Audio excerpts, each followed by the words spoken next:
Hi Adam, how are you doing? And let's start with Wednesday night. It was a tough game, wasn't it? It was, yeah. It was a tough game. I mean, we got what we expected. You know, we all know that Bournemouth is a tough opponent, and the sad thing is that you know, we saw some really good stuff on the pitch, like things that we need to take away with us. But you know, it's really hard when you lose a game to take away with you with the good stuff. But that's what we need to do, and we need to build on those, you know, good things. But once again, we conceded, you know, basically 2 goals from set pieces, which is really disappointed. And I think as a whole group, as a team, we need to improve on that one, because we might, you know, might be an individual error that you don't track your runner, or you let your guy head the ball. But I think we all as a team we need to improve on the set pieces. But you know, that's why we trained on that one, for example, today. So I think we're gonna get there. Yeah, sure. And it was still a pretty good performance on Wednesday. And Bournemouth, as you say, they're a good team. They're obviously one of the teams that have come down from the Premier League, and all the clubs that come down from the Premier League quite often have a very, very good squad. So yeah, how did you find it in that midfield battle? Because they've got some very good players in the middle there. Yes, they have some really, really good players, and as you said, most of the teams that get relegated from Prem, they try to keep their team together and then just go back straight the year after. And I think that's what, you know, obviously that's what Bournemouth is aiming for as well. And they have some pretty good, you know, experienced and good technical players in midfield. And I think those games are, you know, perfect also for us, for our midfield to, you know, to try to prove ourselves, try to be brave enough to get the ball, play the ball, even if we make mistakes, we're trying to be positive and go forward, go be positive. Even if one of us makes a mistake, the other one is behind you to support you, to cover you for that mistake. So yeah. Do you, Adam? Do you watch much of the Championship? Do you watch other teams at all, or if there's another Championship game on the TV, or are you more concentrated on Bristol City? I mean, I would say I'm more concentrated on Bristol City, but sometimes, you know, when I know who's going to be our opponent, next opponent, and his game is on because we're not playing at the same time, then I sit down and watch that game. Okay, yeah, I was going to say, do you fancy Bournemouth to be promoted back up from what you've seen of them? To be honest, I've seen so far 2 really good teams. One of them is Norwich, and for me personally, the other one was Watford. Yeah. And I'm not going to name a third one because I want us to be the third one, obviously. And you got teams like Swansea, Bournemouth, teams that you know, Reading, they also have a good side. But I just feel like if we can improve more during the season, which is not an easy thing, but if we could improve even more and more, I think we could easily, you know, match up with these teams that I like battling for that third position. But obviously, you got also Brentford there that I, you know, also in the past years they were playing, you know, constantly the same type of good football. So yeah, I think with each year. Championship is just getting better and better. Sure. How hard have the last few weeks been playing wise in terms of match after match after match?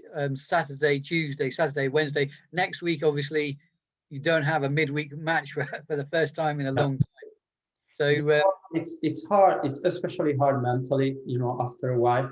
Obviously, you're gonna have sore body, you're gonna have knocks and stuff like that.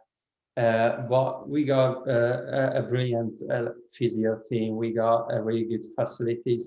We got everything around us to recover fast. It's more of like, mentally you also have to be ready. And it's not an easy thing, even if we know that, we are lucky to be in this position. We're playing, even if, for example, now it's a perfect opportunity. We lost on Wednesday. But now again, we can prove ourselves tomorrow against QPR. We can bounce back, which is a good thing. But mentally, it's just a little bit. It's getting harder and harder, and I think it's getting harder and harder by moving forward to the end of the season. What have you made of the new manager? The boss is he's really strict. He's a really strong character. He has a really strong personality. But that's probably what we need. A strict person. And I'm talking about if one of us, I don't know, being late, or we ain't pay attention in a meeting, or we leave our beeps or stuff like that, we get punished. So we have to focus on those small details, because it might be just a small issue, but all those small errors, small mistakes add up, and that's what we can't have. We have to avoid, to have a good run now until the end of the season. Have you fallen foul of that at all ever in your time there? Have you ever been caught out in terms of forgetting to pick up your bib or whatever? Or no, luckily not. Yeah, so I'm trying to pay attention to these details, But yeah, I just don't want to get caught. Yeah. And just a word on Dean Holden. Obviously, he's been there a few years. Obviously, he was manager head coach for 6-7 months, but he was assistant head coach before that for a few years. What will you take from his time in charge? Well, like I said, he's been around the club since a long time, and he's been with us. He's been next to me also in my first year, even if he hasn't been the manager. He was an assistant manager. He was always next to me. He was always there supporting me, and I think I actually learned, and I tried to learn a couple of good things from him, and one of that, I think, for me is each day you have a decision to make, whether you're gonna be a sad or a happy person, basically. Even if you lose a game, you can't perform well, stuff like that. Each day after that, you have a decision to make, and that's an important thing for me, off the pitch, which I want to use, and I want to build into my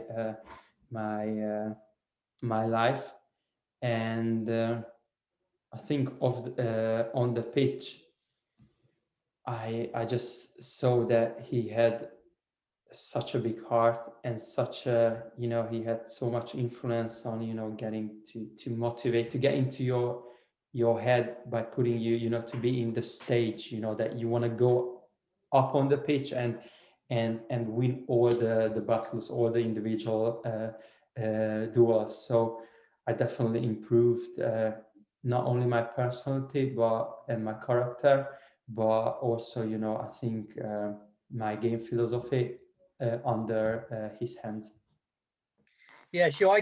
From the outside, I got the impression that the squad really liked him, Dean Holden, and obviously results didn't come, but he was always a very liked figure by the squad. Is that fair?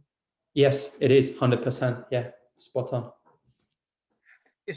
Just finally, just wanted to ask you, in a week or two, we've got international break coming up, and want to ask you about Hungary.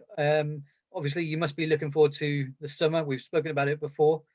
Is that something you're thinking about still?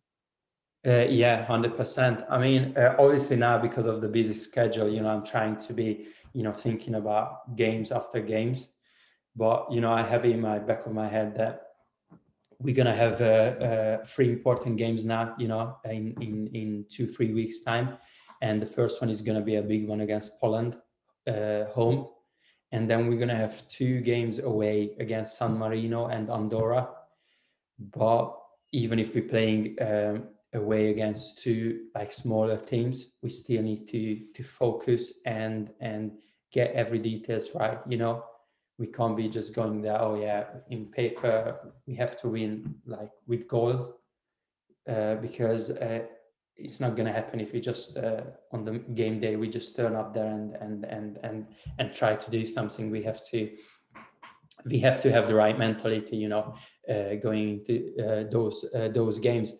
But I think it's just going to come down to the first game against Poland. If we have the right mentality there, if we prepared well, we have a first good game, and that first victory hopefully will give us enough, I don't know how to say, like, enough motivation for the rest of the games, rest 2 games. Yeah, sure. And then, as we've said before, 3 easy games at Euro 2020 for you coming up after that. Just finally, I wanted to ask you about your international teammate, Dominic Szoboszlai. If I say his name right, I probably said that completely wrong. Yeah, completely wrong. Szoboszlai Dominic, yeah. Unfortunately, he ain't going to be involved now in the next call-up because he's been struggling ever since he made the move from Salzburg to Lipcse. And actually now we've been doing like, Zoom calls with the national team. So I know he hasn't been, he hasn't have the opportunity yet, to prove himself. And but he's a good player. Player. I was going to say, how highly do you rate him as a talent? Because I think he was probably the biggest transfer in the last January transfer window in the whole of Europe. And he had a lot. He was. Yeah, I read that too. That was the biggest transfer in this winter window this year. And I tell you, he's got so much potential in him. He's still so young, and he's just capable of doing that final magic bit. What he can decide the game, and that's really, really important. Obviously, he's still young. He's still got so many things to learn and to experience. But I think he's on the good way, and the most importantly, he's surrounded by the right people, and that's really important. Is he from the same part of Hungary as you? You mean area? Same city? Yeah, is he from the same city, or is he different area? Well, I would say different, yeah. But we still can be friends. That's not an issue. Nice one. Good luck for the weekend, Adam. Thank you. See you. Bye, Gregor. Bye-bye.